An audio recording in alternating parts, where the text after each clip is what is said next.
Hey, welcome to the First Lady Point of View show, everyone. I'm your host, the First Lady Felicia K. This is where you can expect culture, music, news, reviews, fashion, and exclusive interviews. So stick around. We're going to get into some music and all the things with a very special guest, and you don't want to miss it.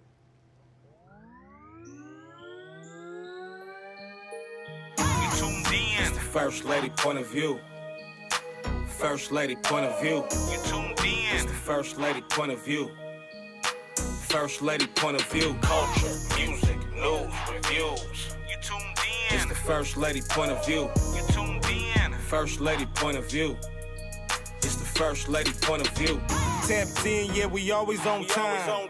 First Lady Felicia K on the line. Wanna know what's poppin'? Tap in for the scoop. On all the hot topics. The latest fashion, new music reviews. The hottest artists and exclusive interviews. You came to the right spot. First Lady on deck, keep it locked. Keep it locked. Keep it locked. You tuned in. It's the First Lady Point of View.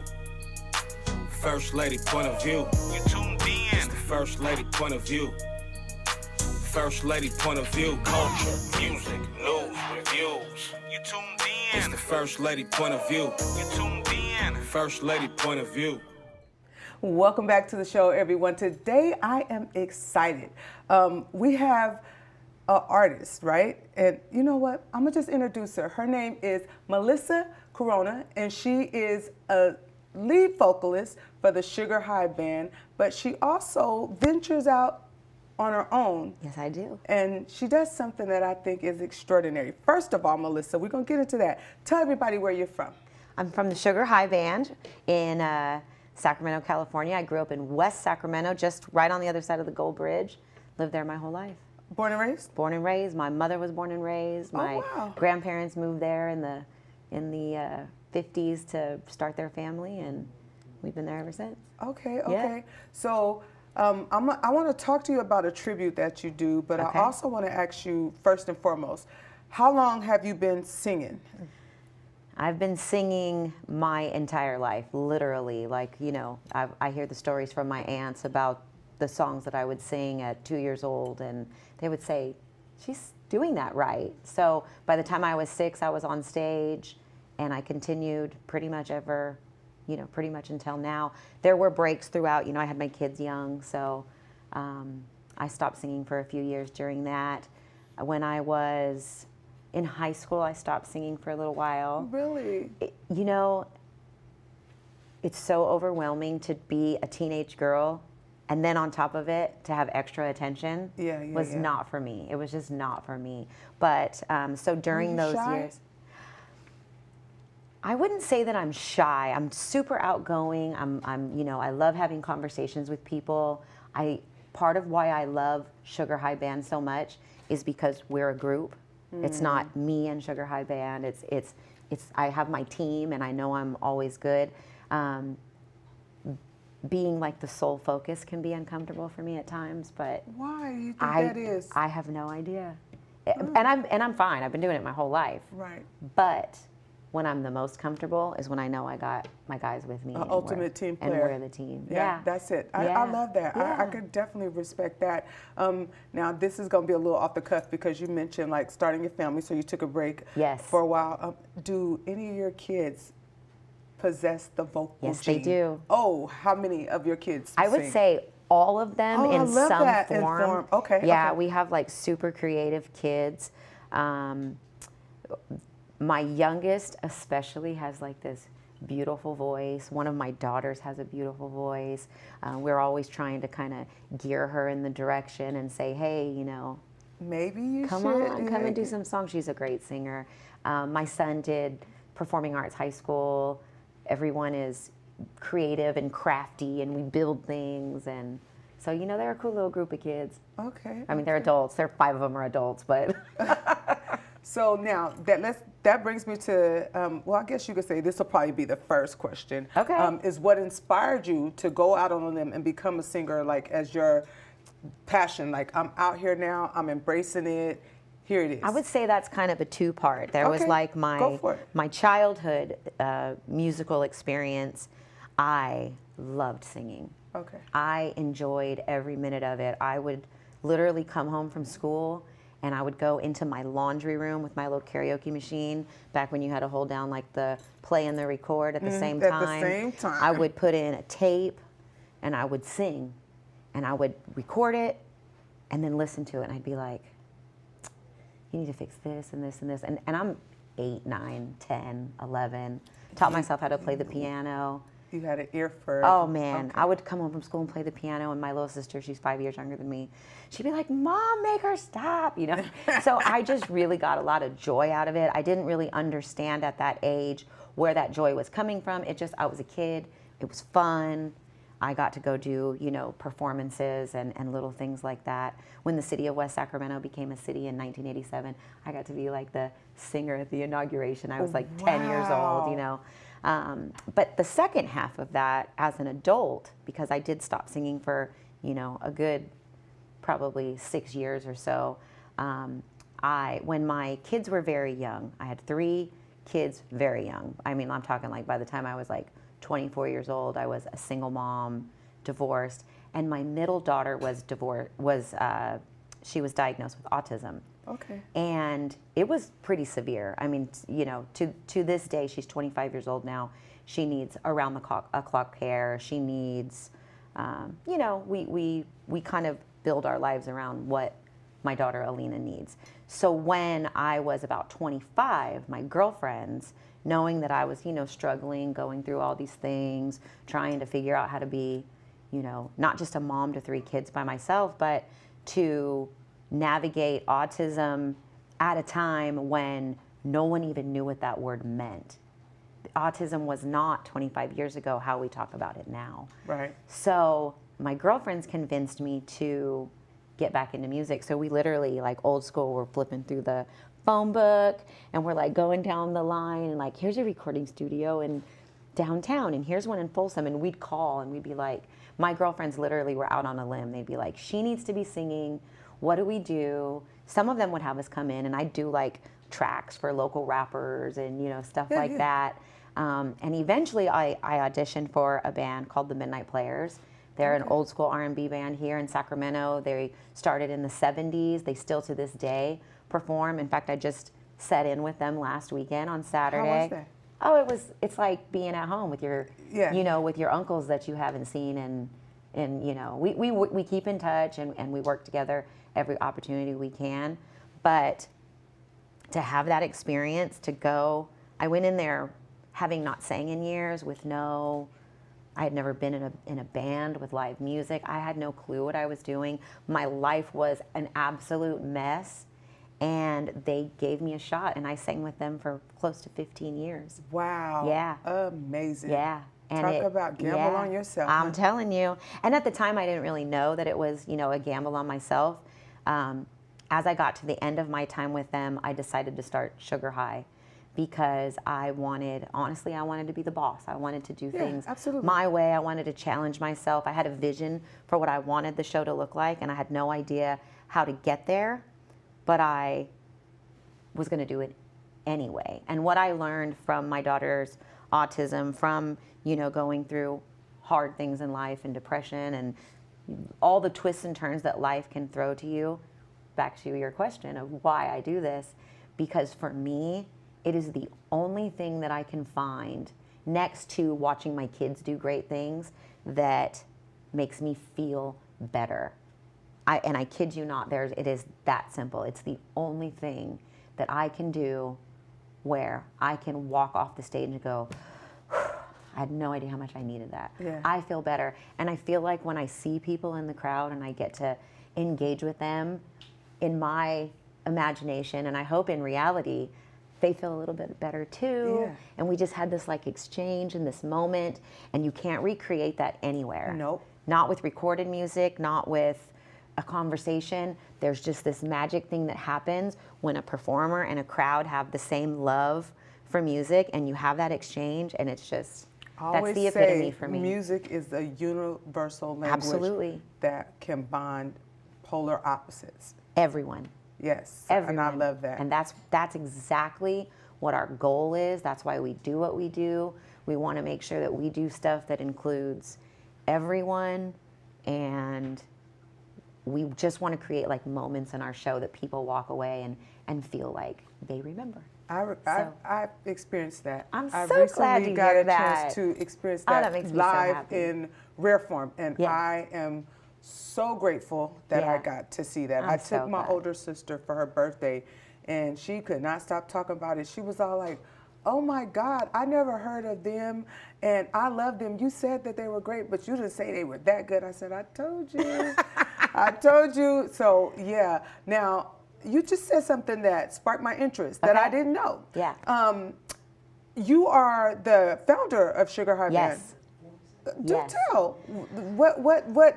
I know you said I didn't know what I was doing, right? Right. But we're women. We figure That's it right. out. We figure it out. We figure it out. So did you know at least like I want to have this many people, that many? What? Kind of. Okay. Yeah. So my idea and my dream at the time was that we could make really good music. And at this time, I wasn't even thinking original music. Like that didn't even cross my mind. But I'm like, we can put on a show that is R&B. It's still R&B. It's still old school. It's still the music we love. But the production of it is like watching a Broadway musical. I want there to be lights and costumes and all the emotion and the drama that comes with a whole story. Right. And I could see that. I didn't have the slightest clue how to do it. And half the people I tried to explain it to thought I was either crazy or just too bossy and demanding, but I knew what I wanted. And over time, as I kind of filtered through musicians, trying to find the people that wanted to do what I wanted to do, that would do what I wanted to do, musicians changed out. I ended up with a musical director, and his name was Damian Lewis. And as we were coming into COVID, and I still didn't know how to explain it, he knew. Mm-hmm. He knew what I was saying. And I told him, just after COVID, we had, some challenges in our family, and we lost some people in our lives, and, things like that were difficult, took a heavy toll on me. And I had said to him, I got used to being home and going to the zoo with my grandkids on Wednesday mornings. Okay. And I said, I don't know if I want to do it anymore because I don't know how to do what I want to do, and what we're doing is not fulfilling me. Right. And he said, I need to introduce you to someone. He said, give me a chance. How about you do it, let me do it my way for a little bit, and I'm going to introduce you to some people. And so he, this is like my favorite story. No, go for it. I love it. I'm here for it. So, and you'll crack up because we were just talking about these people a minute ago. So we're rehearsing at my house, and he says, I want you to meet a keyboard player and a guitar player, and I think they're going to help you bring out what you want to bring out. So we're in my living room, we're jamming out, we're going over our songs, and here come these two men, and they walk in with their wives. No guitar, no keyboard. And I'm thinking, what kind of audition is this if these guys don't even have, instruments with them? So they come in and they sit down, we get them something to drink, and we go on with our practice. And when it's over with, they leave, and I tell Damien, I'm like, what was that? And he said, go look them up. So he leaves, and I get online, I start looking them up. I had auditioned my current musical director, Ivan Johnson, who was clearly auditioning me. Right. He wasn't there for any type of audition. He was making sure that I was somebody he was willing to work with. And he kind of took a chance on someone, very unknown, not skilled at the level that he is. And DL was the guitar player that was with him. Yeah. So as soon as we all kind of got together, they knew exactly what I was talking about because they were doing it. Yeah. They were touring with artists and they were doing it. And so for me to say, this is what I want, and them to say, we already do that. Yeah. It just all came together. And so for the last, it's been probably, I think it was 2023 that we've now finally started to build to the point where last night's rehearsal was solely original music. We didn't even rehearse a cover last night. And that's the strangest transition to have, but it looks exactly like what I wanted it to look like. Yeah. And it's all the things. And so now I do get that fulfillment from it. And I work with a team of people who believe in my dream. It's their dream. And that is important. And we all have our role, and it just works so nicely. Yeah. And we all just kind of do what we do, and we lift each other up when we need it, and we hold each other accountable when we need it, and we just try to bring out the best in each other. And that's exactly what this is. It's just an opportunity for what has now become a family to spend some time together and do what you love. Challenge ourselves to see. We're not kids anymore. We're full-on adults. We're not 25 trying to make videos. We are adults, and we want to make music that people like us, who are our age and have experienced what we've experienced, can say, I found my people. Yeah. That's our goal. Well, I love that. Yeah, thank you. Well, I'm your people. Yes, yes. Because when you know, you know. Yeah, that's it. You don't need to hear a song on the top 10 or 20 times. Yeah, when you hear it, you know that's your Yeah, music. you know, absolutely. And you know what? I want you to know as well. So stick around so you can come back and get to know a little bit more about Melissa Corona right after this short break. News, reviews. You tuned in. It's the First Lady point of view. What are your favorite memories? They're not everyday things. They're moments that shine a little brighter, like postcards from the past. Moments that linger long after the sun sets. A souvenir of now, where every destination is a postcard. But don't just remember these moments. Come write a new one. Wish you were here. The California State Fair. Well, welcome back to the show, everyone. If you're just now tuning in, don't worry. We got you on an encore episode that's going to come on tomorrow night as well. But we have none other than Sugar High Band's lead vocalist, and she's actually the founder. So you might have learned something new today, just like me, Miss Melissa Corona.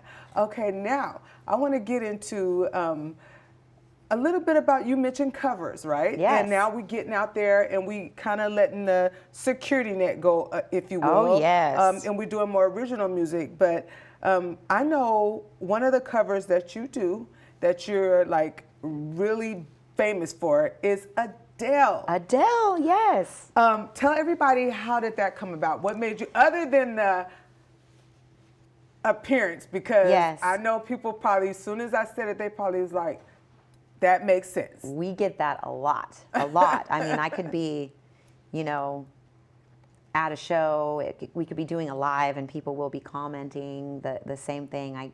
I get it a ton, especially since she's kind of had this big resurgence in Las Vegas Yes. and all these shows. We've literally had people say that to us so much that because of that, we decided to put together an Adele tribute, which we've done twice at the Crest Theater in Sacramento. We have other, you know, outside of Sacramento events, but for, you know, my hometown people, Yeah, which I that's- love, yes. we do the Adele tribute show. And it's the coolest. It's the same thing as what I described. It's a full production, like any big musical or that you would go and see, but it's all set to Adele's music. And Jay King from Club Nouveau came and he did the opening introductions for us. And I think the way he described it just hit so perfectly. We're not impersonators. Yeah. And we're doing a tribute, but we're doing it as ourselves. Right. Because it's still Sugar High Band up Right, there. right, It's right. They're still the musicians. It's just me saying, when we're at a festival or at a club and we're playing our dance music and we're having fun, this is what Sugar High is.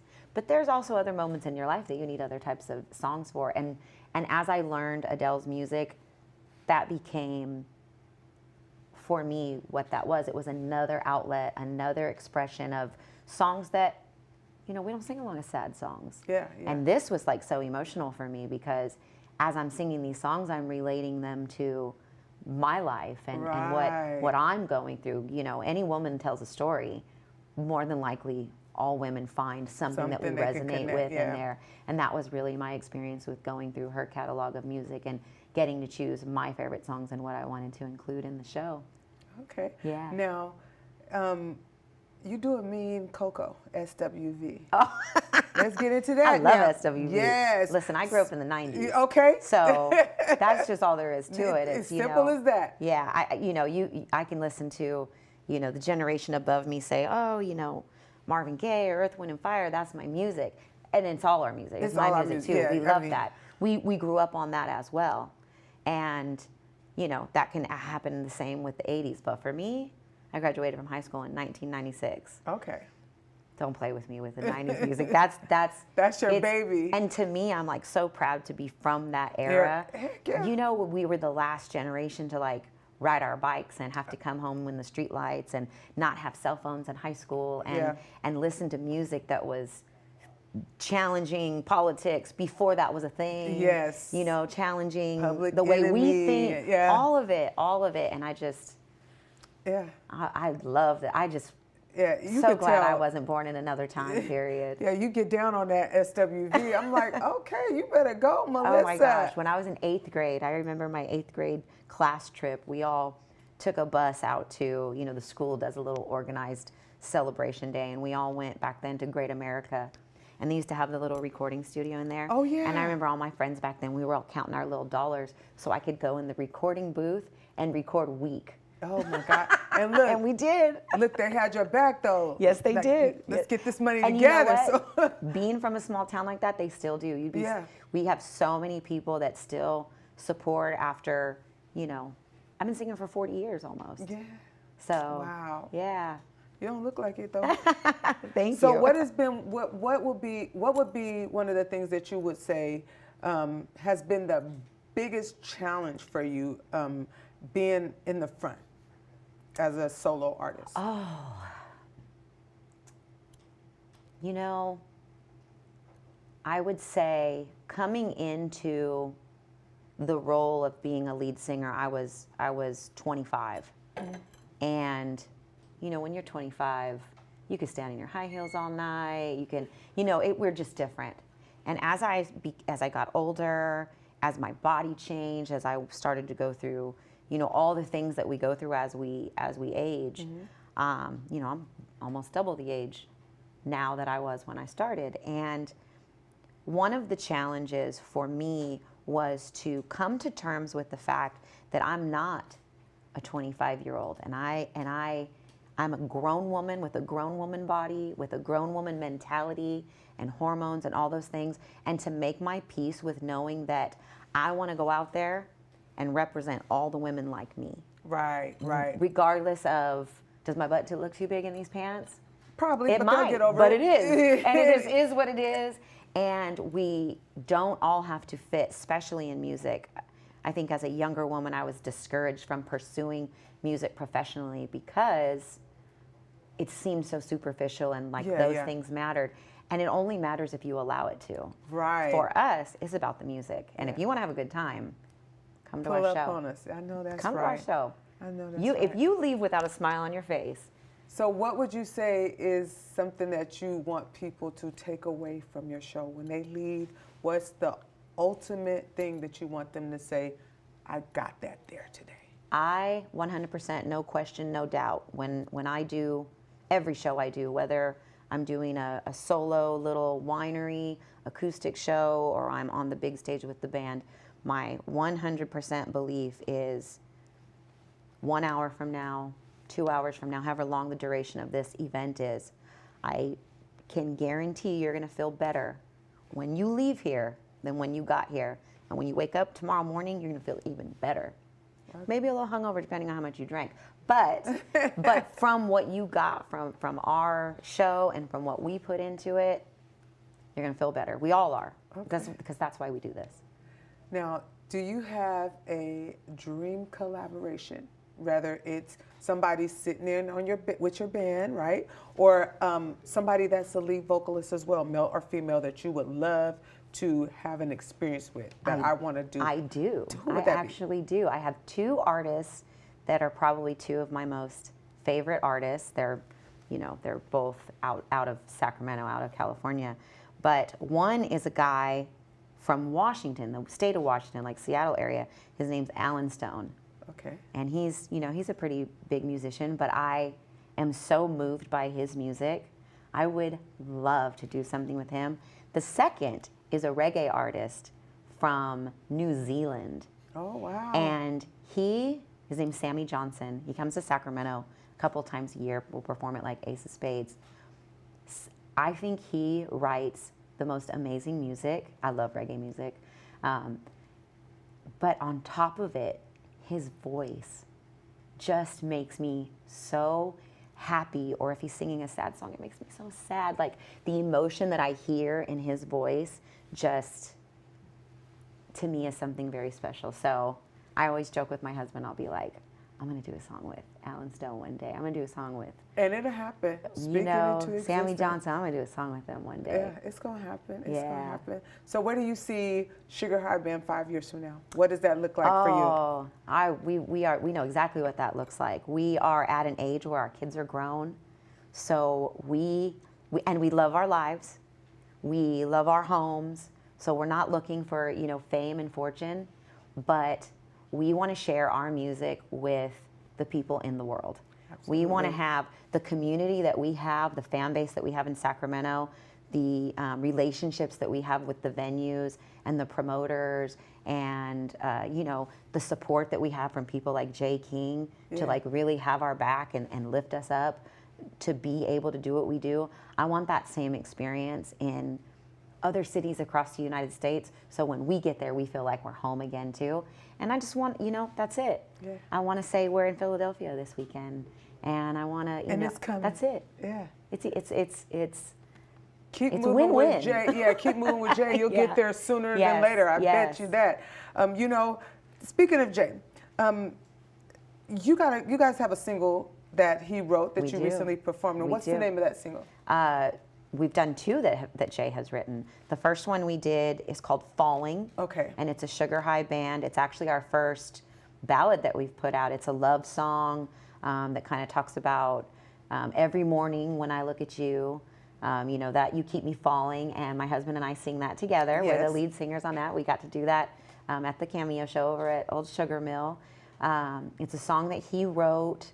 I don't know if he wrote it specific. I think he may have written it specifically for us, but it's just this really sweet, you know, love song between two people that, like our relationship, we work together, we raise a family together, we pay bills together, but we get the opportunity to remember, you know, I do keep falling in love with you, And I and we do love get that. to enjoy that. Yeah. And you have a new single coming out that Yes, I we're going to do. wrap with that because I want them to know how they could get that single, when Okay. they could get that single, and the name of that single. I'm All going to have right. you look right here where the red light is Okay. and tell them the name of the single, the release date, and how they could get it. I sure will. And then you give them all your social information right there and how they could get involved with All all right. Sugar High Band's music. How about that? Absolutely.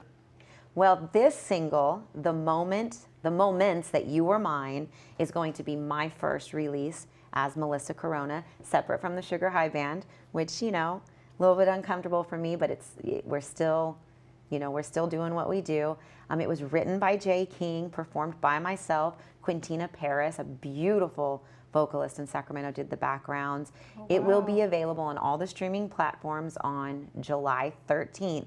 However, it is playing right now on KDEE. So last I heard, we were ranked at number 18 on the independent artist list. So I'm really excited for people to hear the song. You can find us. Any Google search for the Sugar High Band will lead you to us. We are on all the streaming platforms. We're on TikTok and Instagram. It's SHB Live, Facebook, all of them. A nice little Google search will bring up all the things to take you down the rabbit hole of all things Sugar High Band. All right, well, you guys heard it here first. Make sure you guys get that exclusive by Miss Melissa Corona. I'm excited. I just feel like I got my whole life today. I had a good time. I hope you all did as well, because we got to get personal, right? We hear of these musicians here in our city. We go see them, but you never really get to know what makes the man or the woman. Right. And this woman is phenomenal. I mean, I learned something. I knew you were beautiful. I knew you were talented, but I Thank did you. not know you had a daughter with severe Oh, autism. yeah. My son is 25, and he is severely autistic as well. I love so that. I relate. And also, I did not know you founded Sugar High Band. Yeah. So yeah, you are that girl, queen. Yes, Thank and I you love very that. And we much. got to get you in the band back in here. I'm putting that on camera, Oh, you yeah. guys. We're going to get Sugar High Band back in here. We're going to do a live set, and we're going to really just get to know all of the members of the band and the moving parts and what make them so phenomenal. Until next time, reach back for those that are coming up behind you and pay homage to those who did it before you. It's free, and you'll feel good about yourself. Peace, one love. May God bless your hustle, and we are out of here until next time.